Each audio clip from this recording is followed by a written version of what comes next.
Ես կխնդրեի մեր իրանցի գործընկերները առաջին հարցը տան, որից հետո ձեզ մեծ հաճույքով կպատասխանեմ։ Պարոն Գաբրելյան, ինձ համար հետաքրքիր է Հայաստանի դերը Եվրասիական միության եւ Իրանի միջև համագործակցություն ծավալելու վերաբերյալ ինչպես է գնահատում եւ ընդհանրապես ինչպիսի հնարավորություններ կան այս համագործակցությունների ծավալելու վերաբերյալ, քանի որ շատ է խոսվում, բայց ըստ երևույթին դերևս այդ լոկոմոտիվը չի սկսել շարժել։ Եվրասիական տնտեսական միությունը երկար եւ մանրամասն աշխատանքով վերլուծել է հարաբերությունները Իրանի Իսլամական Հանրապետության հետ բոլոր երկրների, այդ թվում Հայաստանի եւ դրա հիման վրա կենտրոնացված Եվրասիական տնտեսական միության հանձնաժողովի կողմից տեղի ունենում գործբանակցային գործընթաց տարբեր փուլերով, ուսումնասիրություն, հետո եւ այլն։ Հայաստանի հիմնական առավելությունը տվյալ պարագայում Իրանի Իսլամական Հանրապետության հետ սահման ունենալն է եւ այդ սահմանից բացի, ցամաքային սահմանի առկայությունից բացի, կարևորագույնը ավելի հաճախ եւ ավելի երկարատև գործարար շփումներն են, որը նշանակում է, որ մեր իրանցի գործընկերները շատ լավ պատկերացնում են Հայաստանի շուկան, մենք ավելի լավ ենք պատկերացնում Իրանի շուկան, քան ենթադրենք մեր գործընկերները Եվրասիական տնտեսական միության մյուս երկրներում եւ այս առումով մենք ակտիվորեն ներգրաված ենք եղել այս խնդիրներում մի քանի հանդիպումներ, քննարկումներ Եվրասիական տնտեսական միություն Իրան համագործակցության վերաբերյալ, թվում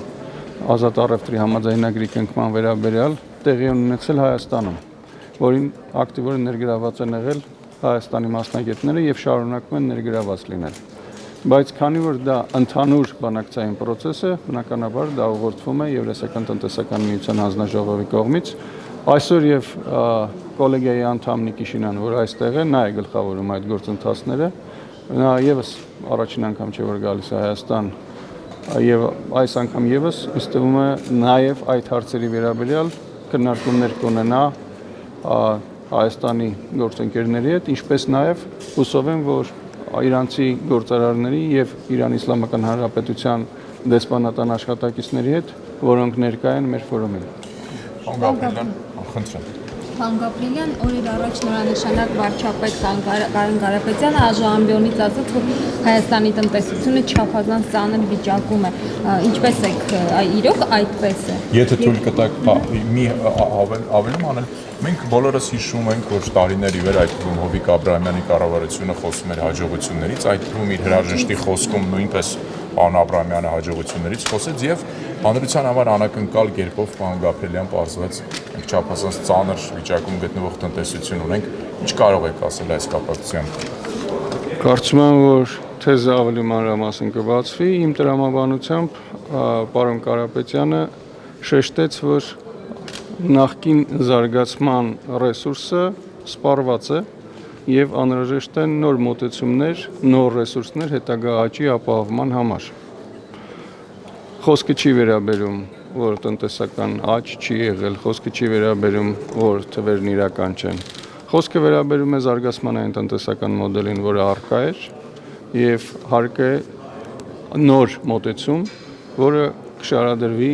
վարչապետի կողմից շուտով։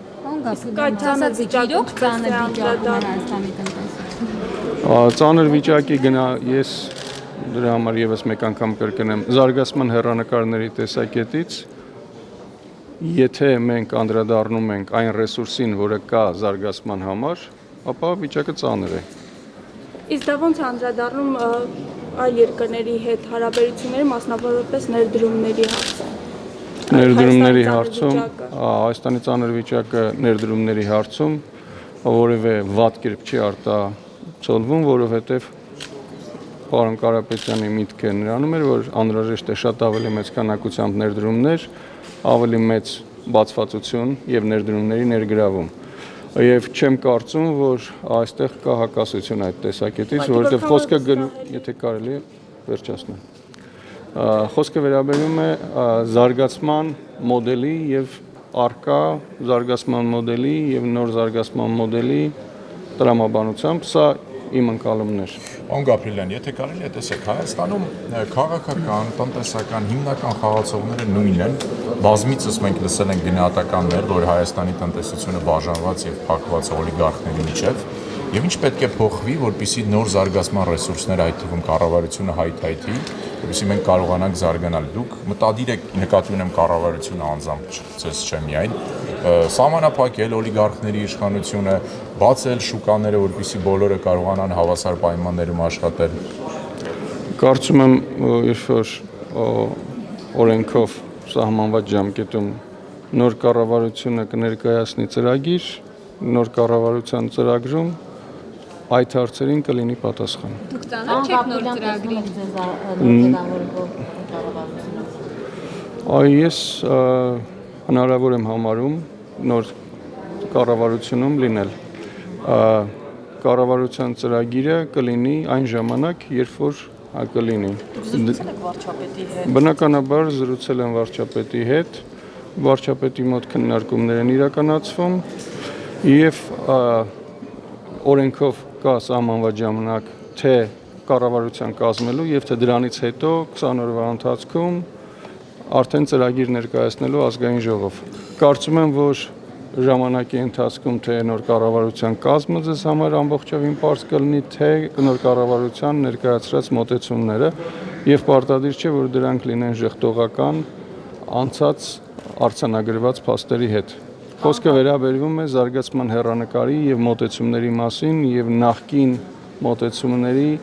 սխալ կամ ոչ սխալ չլինելուն, այլ իրենց սպառած լինելու մասին։ Պարոն Գաբրիելյան, նախագահը ժամանակ առաջ կառավարությունը առաջարկել չէ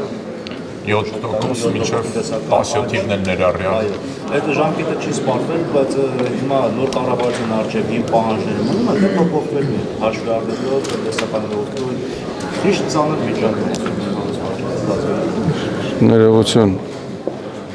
Դուք հարցը տալիս եք, ես պատասխանեմ ում տեսանկյունից։ Գնացող կառավարության արկա պաշտ նոր կառավարությունը կլինի, այդ ժամանակ հարցին կպատասխանվի։ Տեսեք, ասում եք, որ տնտեսության վատ վիճակը ներդրումների վրա չի ազդել, բայց կա պաշտոնական վիճակագրություն, որ այս տարի կոնկրետ արդեն շատ է նվազել ներդրումները Հայաստանում, մինուս։ Տնտեսության որպես կանոն լինում է հակառակը։ Հայաստանի Հանրապետության շուկան երբևէ այնքան մեծ չի եղել, որ ինքը մեծ քանակությամբ ներդրումներ գրավի եւ շուկայի վիճակով էապես պայմանավորված լինեն ներդրումները։ Շատ հաճախ ներդրումներով պայմանավորված է լինում շուկայի վիճակը։ Դրանք դինամիկ կապի մեջ են եւ տվյալ պարագայում կարծում ենք, որ եթե լինեն առավել մեծ քանակությամբ ներդրումներ, ապա դրանից շուկայի վիճակը եւս կլավանա եւ դրա համար կարեւորագույն խնդիրը, որ այս պահին կա, արկա շուկաների օգտագործումն է։ Այսինքն Հայաստանի Հանրապետությունում ներդրումները պետք է ուղղորդված չլինեն միայն Հայաստանի փոքր շուկայի վրա, այլ ավելի մեծ զարգացման հեռանկարներ ունենան։ Միգուցե